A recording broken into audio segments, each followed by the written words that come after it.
हरे कृष्णा, राधे राधे। श्रोताओं, आज हम श्रवण करेंगे मार्गशीर्ष मास कथा का आगे का अध्याय और साथ ही श्रवण करेंगे भागवत गीता का पाठ। तो आइए सुनते हैं पुण्य फल देने वाली आज की महात्म्य कथा और साथ ही भागवत गीता का पाठ। तो प्रिय भक्त, कहते हैं कि श्रद्धा और भक्ति के साथ की गई आराधना में बहुत शक्ति होती है। प्रभु की मूर्ति पाषाण की होती है, लेकिन भक्त के भाव से उसमें प्राण प्रतिष्ठा होती है और स्वयं प्रभु उसमें विराजमान हैं। तो आइए सुनते हैं एक बहुत ही सुंदर कथा। एक साधु महात्मा जी श्री रामायण जी की कथा सुनाते हैं। वो कथा इतनी सुंदर सुनाते हैं कि उनकी कथा सुनकर लोग आनंद विभोर हो जाते हैं। साधु महात्मा का एक नियम था, प्रतिदिन जब भी वे कथा शुरू करते थे तो कथा प्रारंभ करने से पहले वह हनुमान जी को कथा सुनने के लिए आमंत्रित करते थे। वह जहाँ पर कथा सुनाते थे वहाँ उन्होंने कथा के स्थान पर हनुमान जी को विराज के लिए आसन के रूप में गद्दी भी रखी हुई थी और इस तरह बुलाते थे, आइए हनुमंत जी विराजिए। ऐसा कहकर हनुमान जी का आह्वान करते थे। उसके बाद वह 1 घंटे तक कथा सुनाते थे। एक महाशय प्रतिदिन राम कथा सुनने आते थे। वह भक्ति भाव से कथा सुनते थे, लेकिन एक दिन उसके मन में विचार आया कि साधु महात्मा जी प्रतिदिन कथा शुरू करने से पहले कहते हैं कि आइए हनुमंत जी विराजिए। ऐसा कहकर हनुमान जी को बुलाते हैं, तो क्या वास्तव में हनुमान जी यहाँ आते होंगे? बस ऐसा विचार आते ही एक दिन उन्होंने साधु महात्मा जी से पूछ ही लिया कि हे महाराज, आज रामायण की कथा बहुत अच्छी सुनाते हैं, हमें बड़ा आनंद आता है, लेकिन आप जो गद्दी प्रतिदिन हनुमान जी को देते हैं उस पर क्या हनुमान जी वास्तव में विराजमान होते हैं? साधु महात्मा जी बोले कि हाँ, यह मेरी श्रद्धा है। हनुमान जी का वचन है कि जहाँ राम कथा सुनाई और सुनी जाती है वहाँ हनुमान जी अवश्य ही पधारते हैं। उस व्यक्ति ने कहा कि हे हनुमान जी महाराज, यहाँ पर आते हैं, इस पर हम कैसे विश्वास करें? आप इसका कोई ठोस प्रमाण दीजिए। आपको यह प्रमाणित करके दिखाना चाहिए कि हनुमान जी आपकी कथा सुनने के लिए प्रतिदिन आते हैं। महाराज ने उसे बहुत समझाया कि आस्था को किसी प्रमाण की कसौटी पर नहीं कसना चाहिए। यह तो भक्त और भगवान के बीच का प्रेम रस है, व्यक्तिगत श्रद्धा का विषय है। आप कहो तो मैं प्रवचन करना बंद कर दूँ या फिर आप कथा में आना छोड़ दो, लेकिन हे प्रिय भक्तों, वह व्यक्ति माना ही नहीं और महाराज से कहता ही रहा कि आप कई दिनों से दावा करते आ रहे हैं यह बात, और स्थानों पर भी आप कहते होंगे। इसलिए हे महात्मा, आपको तो प्रमाणित करना ही होगा कि हनुमान जी कथा सुनने आते हैं। इस तरह दोनों के बीच विवाद होता रहा और अंत में साधु महात्मा जी ने कहा कि हनुमान जी आते हैं या नहीं, इसका प्रमाण मैं कल आपको दूंगा। कल कथा प्रारंभ होने से पहले एक प्रयोग करेंगे। हनुमान जी को मैं जिस गद्दी पर विराजित होने को कहता हूँ, आप उस गद्दी को आज अपने घर ले जाना और कल अपने साथ वह गद्दी लेकर आना। इसके बाद मैं गद्दी यहाँ रखूँगा। कथा का आरंभ करने से पहले हनुमान जी को बुलाऊँगा। कुछ समय के बाद आप गद्दी उठाकर देखना। यदि अपने गद्दी उठा ली तो समझना कि हनुमान जी नहीं आए हैं। वह व्यक्ति इस कसौटी के लिए तैयार हो गया। साधु महात्मा ने कहा, हम दोनों में से जो पराजित होगा वह क्या करेगा? क्या इसका निर्णय भी कर ले? यह तो सत्य की परीक्षा है। यह सुनकर उस व्यक्ति ने कहा कि मैं गद्दी नहीं उठा पाया तो आपसे दीक्षा ले लूँगा, लेकिन हे साधु महात्मा, अगर आप पराजित हो गए तो आप क्या करोगे?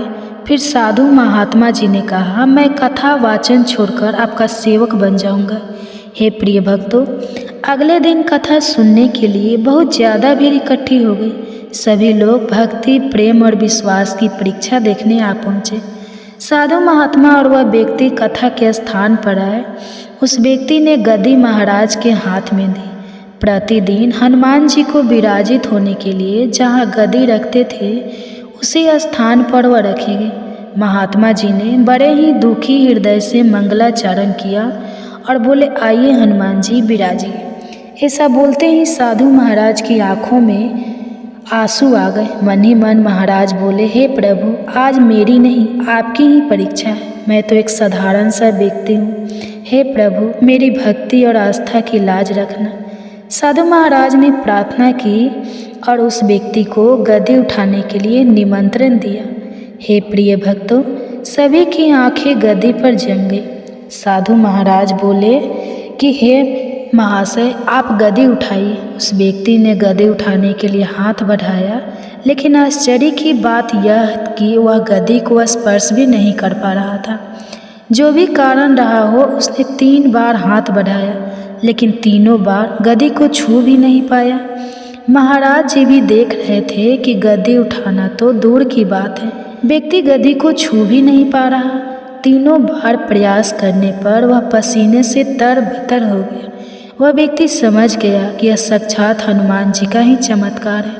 वह साधु महाराज के चरणों में गिर पड़ा और बोला, हे महाराज, गद्दी उठाना तो दूर, पता नहीं ऐसा क्या हो रहा है कि मेरा हाथ भी गद्दी तक नहीं पहुंच पा रहा है। मैं अपनी हार स्वीकार करता हूँ। जिस प्रकार इस व्यक्ति ने कहा था, उसी अनुसार उसने साधु महाराज से दीक्षा ली और भगवान की सेवा में जुड़ गया। हे प्रिय भक्तों, तभी तो कहा जाता है कि श्रद्धा और भक्ति के साथ की गई आराधना में बहुत शक्ति होती है। प्रभु की मूर्ति पत्थर की ही होती है, लेकिन भक्त के भाव से उसमें प्राण प्रतिष्ठा होती है और स्वयं प्रभु उसमें विराजते हैं। जय श्री राम। उम्मीद करती हूँ आपको आज की यह कथा पसंद आई होगी। तो आइए अब सुनते हैं आज की महात्म्य कथा में आगे का वृतांत। ओम नमो नारायण। हे प्रिय भक्तों, पिछले अध्याय में आपने जाना था कि किस प्रकार देवियाँ भूतल पर अलग अलग रूपों में गोपियाँ बनी और भगवान श्री कृष्ण ने उन्हें क्या आदेश दिया। आज आप सुनेंगे अन्य देवताओं का भूतल पर प्रकट होने का वर्णन। भगवान श्री कृष्ण ने कहा कि समस्त देवताओं को अंश अब भूतल पर जाए। हे ब्राह्मण, वे राजकुमार होकर युद्ध में मरे, सहायक बनेंगे। कमला की कला से 16,000 राजकन्याएं प्रकट होगी। वे सब की सब मेरी रानियां बनेगी। वे धर्मदेव अंश रूप से पांडु पुत्र युधिष्ठिर होंगे। वायु के अंश से भीमसेन का और इंद्र के अंश से साक्षात अर्जुन का प्रादुर्भाव होगा। अश्विनी कुमारों के अंश से नकुल और सहदेव प्रकट होंगे। सूर्य का अंश वीरवर कर्ण होगा और साक्षात यमराज विदुर होंगे। कली का अंश दुर्योधन, समुद्र का अंश शांतनु, शंकर का अंश अश्वत्थामा और अग्नि का अंश द्रोण होगा। चंद्रमा का अंश अभिमन्यु के रूप में प्रकट होगा। स्वयं वासु देवता भीष्म होंगे। कश्यप के अंश से वासुदेव और अदिति के अंश से देवकी होगी। वसु के अंश से नंदगोप का प्रादुर्भाव होगा। वसु की पत्नी यशोदा होगी। कमला के अंश से द्रौपदी होगी, जिनका प्रादुर्भाव यज्ञ कुंड से होगा। अग्नि के अंश से महाबली दुष्ट दमन का जन्म होगा। शत्रुपा के अंश से सुभद्रा होगी, जिनका जन्म देवकी के गर्भ से होगा। देवता लोग भार हेड़ी होकर अपने अंश से पृथ्वी पर अवतीत होंगे। इसी प्रकार देव पत्नियां भी अपनी कला से भूतल पर पधारी। हे नारद, ऐसा कहकर भगवान श्री कृष्ण मौन हो गए। वह सारा विवरण सुनकर प्रजापति ब्रह्मा वहां अपने स्थान पर जाकर बैठ गए। हे देवर्षि ऋषि, नारद जी श्री कृष्ण के वाम भाग में वाग देवी सरस्वती थी, तो इसकी कथा हम कल सुनाएंगे। इसके आगे क्या हुआ आप सुनिए भागवत गीता का पाठ। उसे यह भी बताते हैं कि मृत्यु के समय मनुष्य का ध्यान रहता है।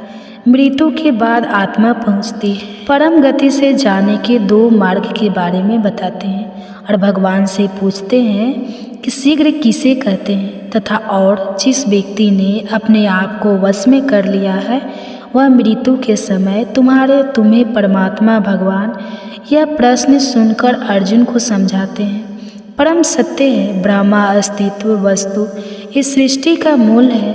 वह सबसे उच्चतम पर अनश्वर है। प्रत्येक जीव के शरीर में स्थित ब्रह्मा आत्मा कहते हैं। कर्म शक्ति का नाम है, जिससे सब वस्तु तो अस्तित्व में लाया जाता है और जिससे उन्हें परिवर्तित किया जाता है। अभिभूत नश्वर भौतिक जगत है, जिसमें सबसे तेज गई वस्तुओं का नाश या अंत होता है। अभिभूत का आधार परिवर्तनशील प्राकृतिक है। आदि देव जी में रहने वाली दिव्य आत्मा है, उसका दैवी तत्व है, जिसका आधार विश्व की आत्मा है। अयज्ञ शरीर है, इसमें सभी एकगुंड कर्म किए जाते हैं, जिसका आधार, जिसका स्वामी स्वयं मैं ही हूँ। मृत्यु के समय जो व्यक्ति मेरा ही ध्यान करता हुआ शरीर छोड़कर इस संसार से जाता है, वह निश्चित ही बिंदास अंदाज है मेरे पद को प्राप्त कर लेता है। अंतिम समय में मनुष्य जिस भाव का ध्यान करता हुआ शरीर छोड़कर इस संसार से जाता है, वह उस भाव के ध्यान से सदा मध्य रहने के कारण उस दशा को ही प्राप्त करता है। इसलिए पालतू सदा मुझे याद करो, और युद्ध जब मेरा मन, उम्र, तेरी बुद्धि दोनों मेरी लगी रहेगी, जब तब निश्चित रूप से बिना संदेह से तो मुझे ही प्राप्त करेगा। जो व्यक्ति लगातार अभ्यास द्वारा रचित को योग में लगाकर उस परम पुरुष अध्ययन करता है और अपने चित्त को कहीं भटकने नहीं देता, वह अवश्य ही उस दिव्य पुरुष को प्राप्त कर लेता है। जो व्यक्ति उस सब कुछ जानने वाले परमात्मा का ध्यान करता है, जो कि सूक्ष्म से भी सूक्ष्म है और जो सबको धारण करने वाला है, इसके रूप का ध्यान भी नहीं किया जा सकता। जो अंधकार से परे है और जो सूर्य जैसे तेज वाला है, जो व्यक्ति मृत्यु के समय मन को भक्ति और योग पर स्थिर करके अपनी प्राण शक्ति को बालों के बीच अच्छी तरह स्थापित करता है, वह दिव्य प्रेम पुरुष यानी मुझे को प्राप्त करता है। शरीर के सभी द्वारों के संयम में रखकर, मन को हृदय में रोककर, प्राण शक्ति को मस्तक में स्थिर करके और योग द्वारा एकाग्र होकर जो अक्षर ओम, जो कि ब्रह्मा ही है, उसका उच्चारण करता हुआ, मुझे भगवान को याद करता हुआ अपने शरीर को छोड़कर इस संसार से जाता है, वह परम गति को प्राप्त कर लेता है। जो मनुष्य किसी भी वस्तु का ध्यान न करता हुआ लगातार मुझे याद करता रहता है, वह अनुशासित योगी मुझे आसानी से अब कर लेता है। मुझ तक पहुँचने के बाद उस योगी को परम गति मिल जाती है और इसलिए उसे इस अस्थायी और दुख भरे संसार में फिर कभी जन्म नहीं लेना पड़ता। नीचे लोक से ब्रह्मलोक तक सभी लोग ऐसे ही हैं जिन्हें फिर जन्म लेना पड़ता है, लेकिन उस तक पहुंचने के बाद इसी को फिर से जन्म नहीं लेना पड़ता। जो लोग इस बात को जान लेते हैं कि ब्रह्मा का एक दिन 1000 यह लंबा होता है और ब्रह्मा की एक रात 1000 योग लंबी होती है, वह योगी जंगल के तत्व को जान लेते हैं। ब्रह्मा का दिन आरंभ होने पर सारी सृष्टि, सभी वस्तुएं मेरी अव्यक्त प्रकृति से प्रकट हो जाते हैं, उससे उत्पन्न होती है, और ब्रह्मा का दिन समाप्त होने पर, उसकी रात होने पर यही सृष्टि सभी वस्तुएं समेत मेरी उसी व्यक्त प्रकृति में विलीन हो जाती है, उसमें समा जाती है। यह वही बार बार उत्पन्न होने वाली सृष्टि और वस्तुएं मेरी प्रकृति के वश में होने के कारण बिल्कुल पर बस रात होने पर समाप्त हो जाती है और दिन होने पर अपने अपने अस्तित्व में प्रकट हो जाती है। लेकिन मैं इस व्यक्त और व्यक्त से भी परे एक अवैध अस्तित्व है जो अमर है और जो सभी अस्तित्व में आई वस्तुओं के नष्ट हो जाने पर भी नष्ट नहीं होता। यह अनश्वर कहलाता है, इसे परम गति भी कहते हैं। यह अक्षर ही मेरा परम धाम है। जो मेरे इस परम धाम को एक बार पा लेता है, वह फिर कभी संसार में वापस नहीं लौटता। वह परम पुरुष जो कि सबसे परे हैं, जिसमें हरे शब्द निवास करते हैं और जिससे यह सारा संसार व्याप्त है, उसे अनन्य भक्तों द्वारा ही प्राप्त किया जा सकता है। अब मैं तुम्हें वह समय बताता हूँ जिसमें मृत्यु के बाद इस संसार से जाने वाले योग की संसार में वापस नहीं लौटते, और वह समय भी बताता हूँ जिसमें जाने वाले फिर संसार में वापस लौट आते हैं। अग्नि प्रकाश 3 शुक्ल पक्ष और उत्तरायण के 6 महीने, यह वह समय है जिसमें संसार में जाने वाले ब्रह्मा ज्ञानी ब्रह्मा तक पहुँच जाते हैं और फिर वापस नहीं लौटते। अंधकार रात्रि कृष्ण पक्ष और दहिनायायन के 6 महीने, यह वह समय है जिसमें से कैसे जाने वाले चंद्रमा की ज्योति को प्राप्त करके संसार में वापस लौट आते हैं। मृत्यु के बाद संसार से जाने के केवल 2 ही मार्ग हैं, प्रकाश में और अंधकार में। एक से जाने वाला संसार में वापस नहीं लौटता, जबकि दूसरे से जाने वाला संसार में वापस लौट आता है। जो योगी इस दोनों मार्गों को जान लेते हैं वह फिर कभी किसी भ्रम में नहीं पड़ते। इसीलिए फालतू योग में जुटा रहा। यह सब जान लेने के बाद योगी वेदों के अध्ययन, यज्ञ, तप और दान के पुण्य से मिलने वाले फलों के भी परे पहुंच जाता है और सनातन परम पद को पा लेता है। इसी के साथ भागवत गीता का 8वां अध्याय खत्म होता है। बाकी के अध्याय भी आपको जल्दी चैनल पर देखने को मिलेंगे। इसके लिए चैनल को सब्सक्राइब जरूर करें ताकि अगले अध्याय आपसे कभी भी मिस ना हो। और यदि आपका भी समय बाद इस वीडियो देख रहे हैं तो बाकी के अध्याय आपको हमारे चैनल के भक्ति प्लेलिस्ट में मिल जाएंगे और कमेंट्स में आपको हमारे द्वारा किया गया यह यत्न कैसा लगा यह जरूर बताएं। तो मैं मिलूँगा आपको अगले अध्याय में। गीता पाठ का 7वां अध्याय। भागवत गीता पाठ के 7वें अध्याय में केशव प्राकृतिक और आत्मा के बारे में बड़े ही सहजमय तरीके से बताते हैं। ईश्वर की ही 2 प्राकृतिक निम्न और उच्चतर के बारे में भी बताते हैं। केशव कहते हैं कि मनुष्य के प्राकृतिक गुण ही उन्हें भ्रम में डाले रखते हैं। 4 प्रकार के भक्त ईश्वर के अतिरिक्त अन्य देवताओं की उपासना और ज्ञान का उद्देश्य क्या है, इन सब के बारे में विस्तार से बताते हैं। भगवान कहते हैं, पार्थ अब यह सुन कि योग का अभ्यास करता हुआ अपने चित्त को मुझ पर लगाकर और मुझे ही अपना आश्रय मानकर पूरी तरह बिना संदेश तू मुझे कैसे जान पाएगा। यह सारा तत्व ज्ञान मैं तुझे विस्तार सहित बताऊंगा। यह सब जान लेने के बाद तुझे और कुछ जानने को बाकी नहीं रहेगा। हजारों मनुष्यों में कोई एक ही इस योग की सिद्धि के लिए प्रयास करता है और जो लोग प्रयास करते हैं और सिद्धि भी पा लेते हैं उनमें से भी बड़ी मुश्किल से कोई एक ही मुझे सच्चे रूप में जान पाता है। मेरी 2 प्रकृतियाँ हैं। एक है निम्न भौतिक प्रकृति जो इन 8 रूपों में बटी हुई है, पृथ्वी, जल, वायु, अग्नि, आकाश, मंद, बुद्धि और अहंकार। और दूसरी है मेरी उच्च सूक्ष्म प्रकृति जो ही जीव रूप आत्मा जिससे यह सारा संसार धारण किया जाता है। इस बात को तो अच्छी तरह समझ ले कि सभी प्राणियों का जन्म इन दोनों प्रकृतियों के मेल से ही हुआ है और मैं ही इस सारे संसार का मूल हूँ और मैं ही इस संसार का विनाशी भी हूँ। ऐसी कोई भी वस्तु नहीं है जो मुझसे उच्चतर है, जो मुझसे ऊपर है। ऐसा कोई भी सत्य नहीं है जो मुझसे बड़ा हो। मैं ही वह सूत्र हूँ जिसमें सारा संसार पिरोया रहता है। जैसे माला के मोती धागे में पिरोए रहते हैं वैसे ही सारा संसार मुझ में पिरोया हुआ है। मैं चंद्रमा और सूर्य में प्रकाश हूँ, वेदों में मैं ओम हूँ, आकाश में मैं शब्द हूँ और पुरुषों में मैं पुरुष और अग्नि में मैं तेज हूँ। सभी प्राणियों का मैं जीवन हूँ, सभी अस्तित्व में आई वस्तुओं का मैं सनातन बीज हूँ। बुद्धि मानो कि मैं बुद्धि हूँ, तेजस्वीन का मैं तेज हूँ। तपस्वी जी प्राणियों में मैं धर्म के अनुकूल रहने वाले मैं लालसा हूँ और बलवान का मैं इच्छा और द्वेष रहित बल हूँ। जो भी संसार में भाव सात्विक, राजसिक, तामसिक सभी केवल और केवल मुझसे ही उत्पन्न हुए हैं। इस बात को समझ ले कि मैं उनमें नहीं हूँ, वह मुझ में है। प्रकृति के इन तीनों भावों, इन तीनों गुणों के कारण भ्रम में पड़ा हुआ यह सारा संसार मुझे गुणों से भी परे अविनाशी को पहचान नहीं पाता, क्योंकि मैं तो इन सब से कहीं ऊपर हूँ। मेरे इस गुण में देवी माया का जीत पाना बहुत ही कठिन है, लेकिन जो मेरी शरण में आते हैं वह इस माया को पार कर जाते हैं। जो बुरे काम करने वाले हैं, जो मनुष्यों में नीच है, ये सब मेरी शरण में नहीं आते। वह धर्मात्मा व्यक्ति जो मुझ में आस्था रखते हैं, जो मेरी उपासना और पूजा करते हैं, वह 4 प्रकार के होते हैं।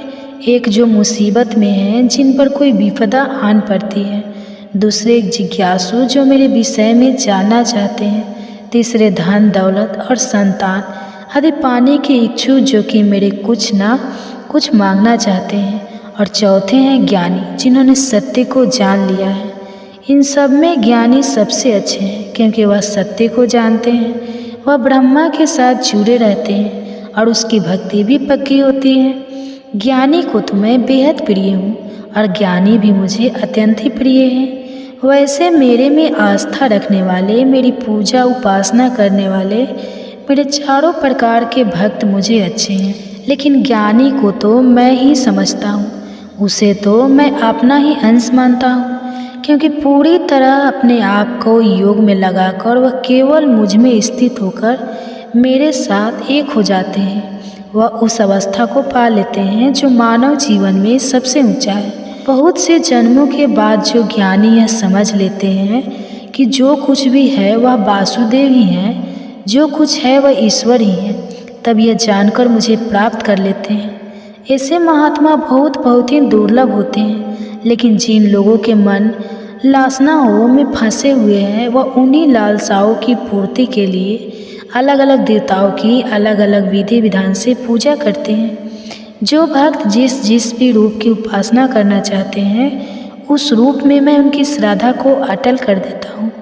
उस श्रद्धा से भरा होकर वह भी उसी की आराधना करना चाहते हैं और उसी से ही वह अपने मन चाहे फल पाते हैं।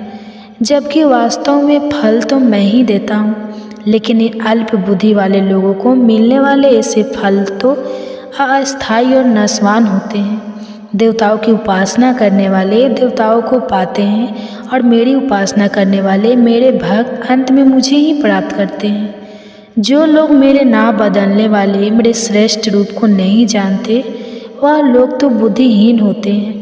वह मुझे अव्यक्त को देवताओं के रूप में अन्य रूपों में व्यक्त हुआ मानते हैं। अपने ही योग माया में छुपा हुआ कारण मैं सबके सामने प्रकट नहीं होता। यह मूढ़ जगत मुझ अजन्म, मुझ अविनाशी को जान नहीं पाता, लेकिन मैं सब कुछ जानता हूँ और मैं सब कुछ जानता हूँ। मैं उस सब को जानता हूँ जो कि अतीत में हो चुका है और जो वर्तमान में इस समय हो रहा है और जो भविष्य में होने वाला है।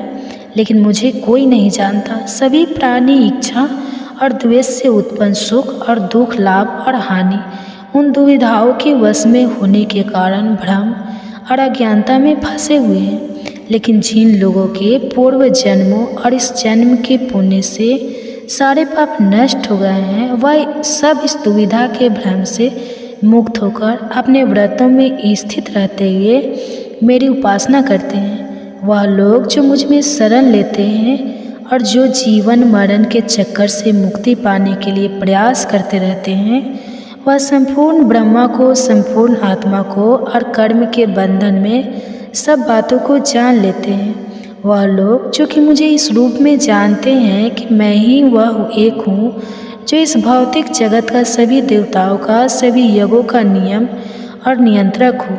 वह लोग योग में अपने चित्त को लीन करके मृत्यु के कठिन समय में भी मेरा ज्ञान बनाए रखते हैं। इसी के साथ भागवत गीता का 7वां अध्याय समाप्त होता है।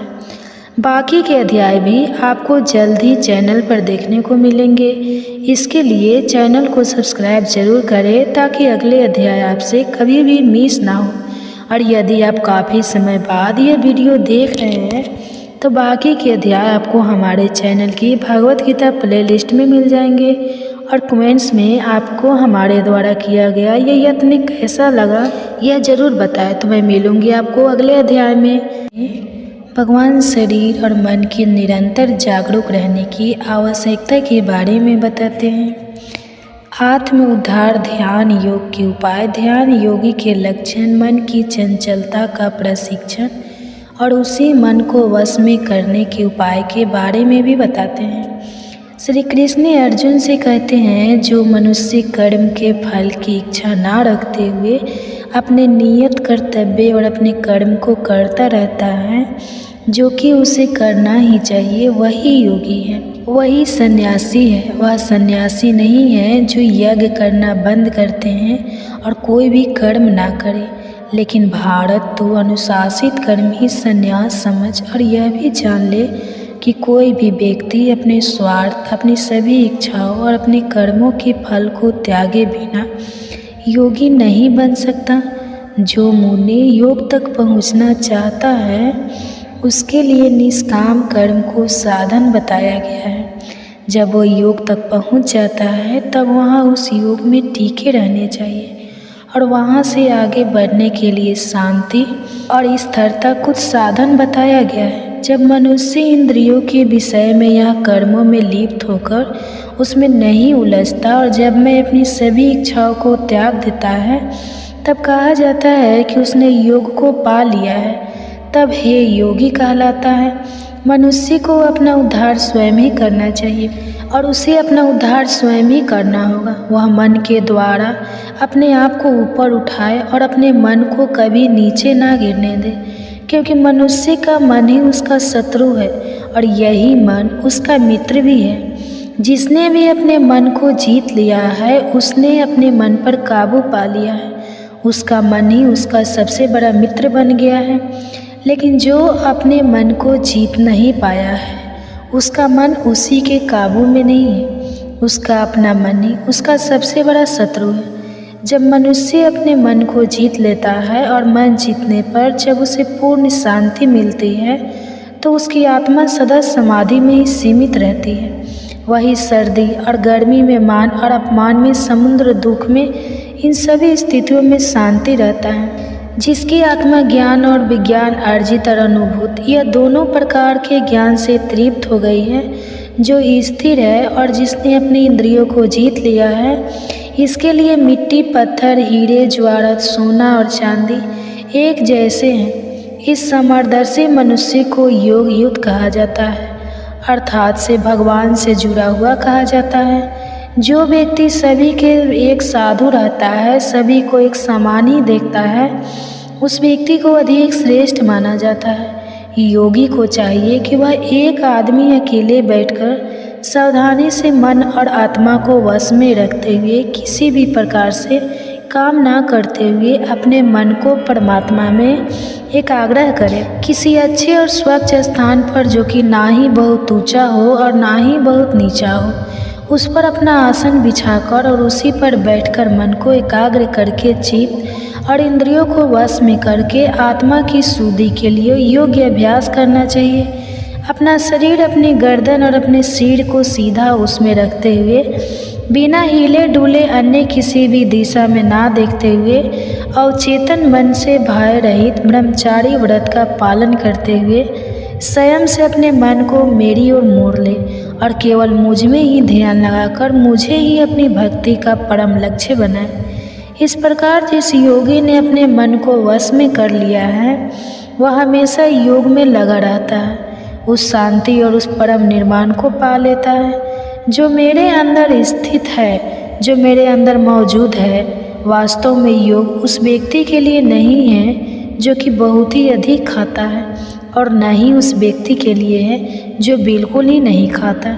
योग उसके लिए भी नहीं है जो बहुत अधिक होता है या बहुत अधिक जाता है।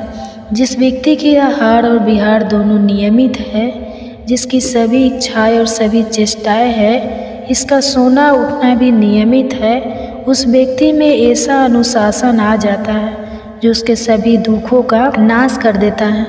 जो व्यक्ति इस चित्र की सभी लालसा को मिटाकर और अनुशासित होकर केवल आत्मा में स्थित रहता है, आत्मा की रीतिक जाता है, तब यह योग में लीन कहलाता है। जैसे बिना हवाले स्थान में रखते हुए दीपक किलो स्थिर रहती है, वैसे ही वह योगी भी स्थिर रहता है। जिसने अपने चित्त को वश में कर लिया है और जिसने मन के साथ आत्मा को भी योग द्वारा अनुशासन में रखने का अभ्यास कर लिया है, जब एक आग्रह द्वारा वश में किया हुआ चित्त शांत हो जाता है, तब वह अपनी बुद्धि द्वारा परमात्मा रूपी अपनी आत्मा को देख पाता है और अपनी उसी आत्मा में ही वह आनंद लेता है। वह बुद्धि द्वारा मिलने वाले मन और इंद्रियों से भी परे उस परम आनंद को पा लेता है, जिसमें स्थित होकर जहाँ पहुंचकर वह सीख कभी सत्य से दूर नहीं होता, फिर कभी विचलित नहीं होता। वह दशा को पाकर वह समझता है कि इससे बड़ा और इससे बढ़कर मुझे और कुछ और नहीं मिल सकता, और इसमें स्थित रहने पर वह बड़े से बड़े दुख से भी विचलित नहीं होता, पर बड़े से बड़े दुख से भी नहीं घबराता। उस दशा का नाम है योग। जो बंधन में दुख से बांधे रहते हैं, किलो वनों को काटना ही तो योग कहलाता है। इस योग का अभ्यास दृढ़ संकल्प के इरादे और शांत चित्त से ही किया जाना चाहिए। स्वार्थ भरे संकल्प से उत्पन्न अपनी सभी इच्छाओं को, अपनी पूरी कामनाओं को पूरी तरह त्याग कर सभी इंद्रियों को सभी ओर से मन द्वारा वश में करके अपनी धैर्य वाली बुद्धि से अपने आप को शांत करता जाए और अपने मन को अपनी आत्मा में स्थिर करके धीरे धीरे समाधि अवस्था में प्राप्त करे और अन्य किसी भी वस्तु का ध्यान न करे।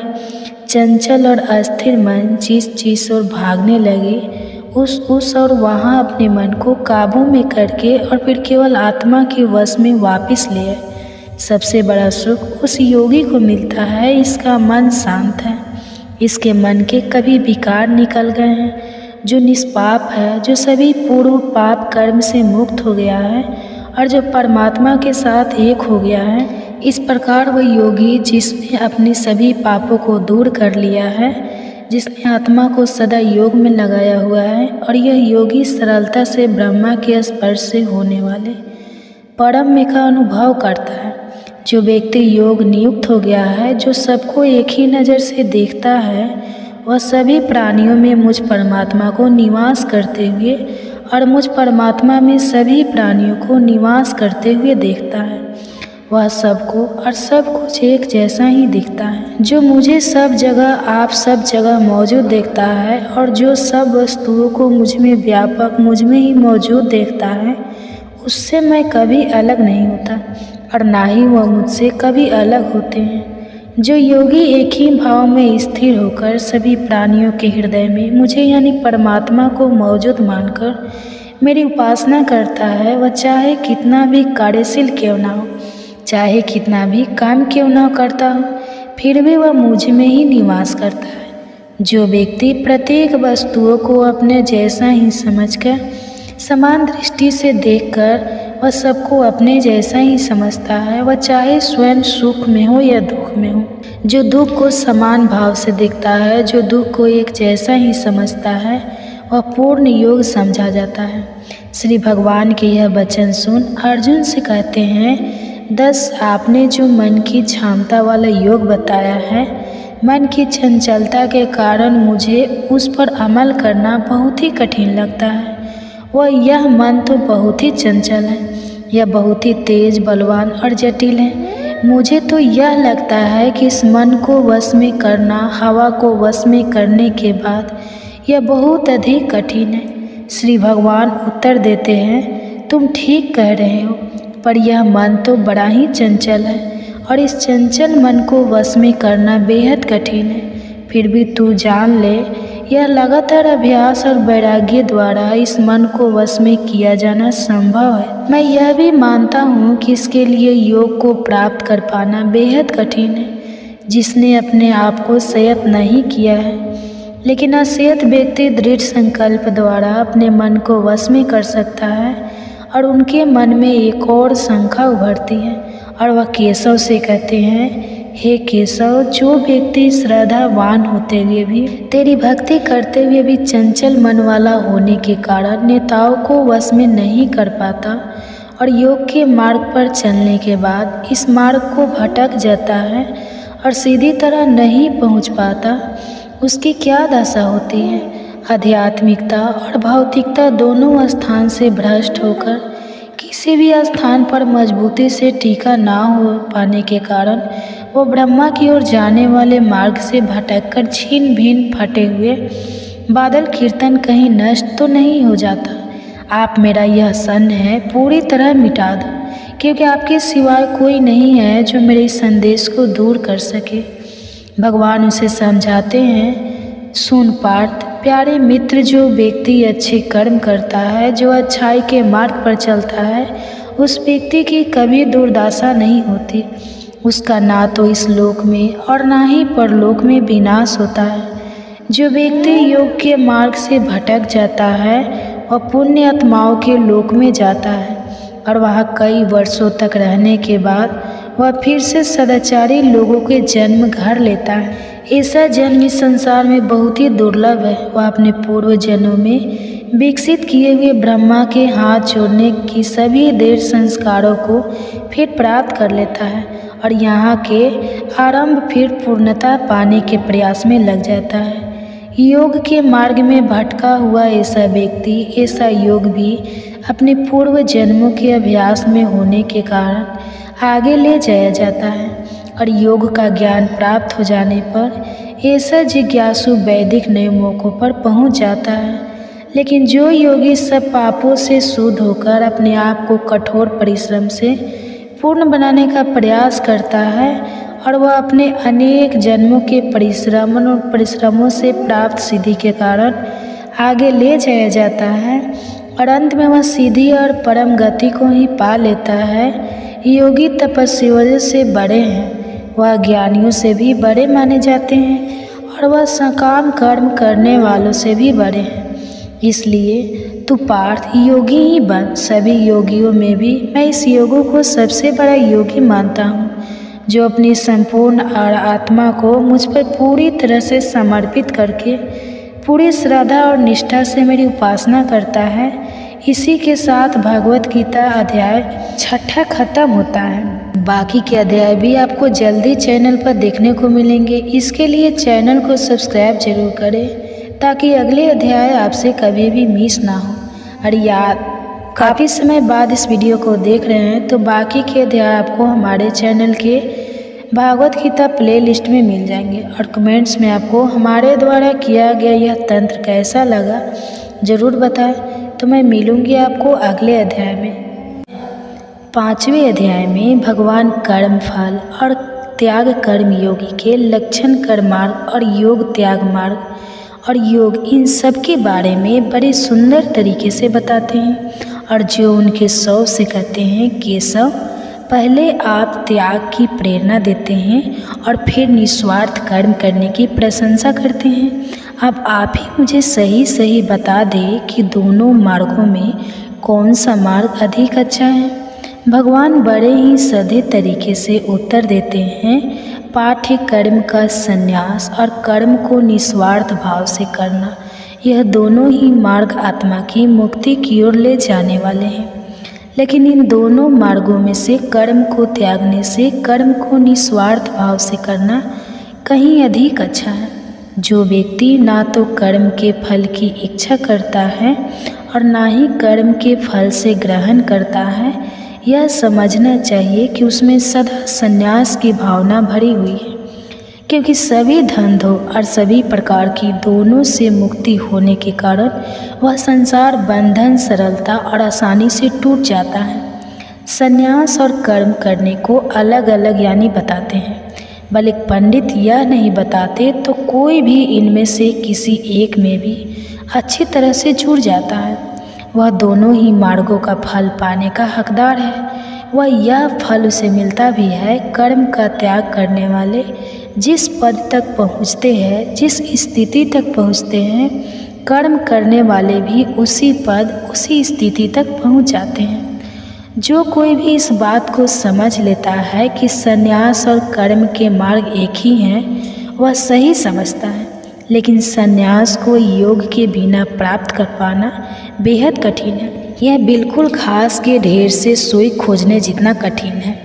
जो मुनि योग में निष्ठापूर्वक लगा हुआ है वह शीघ्र ही ब्रह्मा को पा लेता है। कर्म करता हुआ कि वह मनुष्य कर्म में लिप्त नहीं होता, कर्म में नहीं उलझता। और जो कर्म के मार्ग में कुशल है उसकी आत्मा पवित्र है। जो अपनी आत्मा का स्वामी है, जिसने अपनी सभी इंद्रियों को जीत लिया है, जिसकी आत्मा सभी प्राणियों की आत्मा और परमात्मा बन गई है, जो मनुष्य भगवान के साथ एक हो गया है और जो सत्य की अच्छी तरह जानता है, वह अपने सभी इंद्रियों का और उन इंद्रियों के विषयों का प्रयोग करता हुआ, वह देखता हुआ, सुनता हुआ और सोता और चढ़ा हुआ चलता हुआ, स्वप्न देखता हुआ और सांस लेता हुआ सदा यह समझता है कि मैं खुद कुछ नहीं कर रहा हूँ। बोलते हुए, विसर्जन करते हुए, ग्रहण करते हुए, आंखें खोलते हुए और मोड़ते हुए वह यह समझता है कि केवल इंद्रियां ही इंद्रियों के विषय में लगी हुई है और मैं कुछ नहीं कर रहा हूँ। वास्तव में कर्म करने वाली प्रकृति ही है, वही सब कुछ करती है, हम कुछ नहीं करते।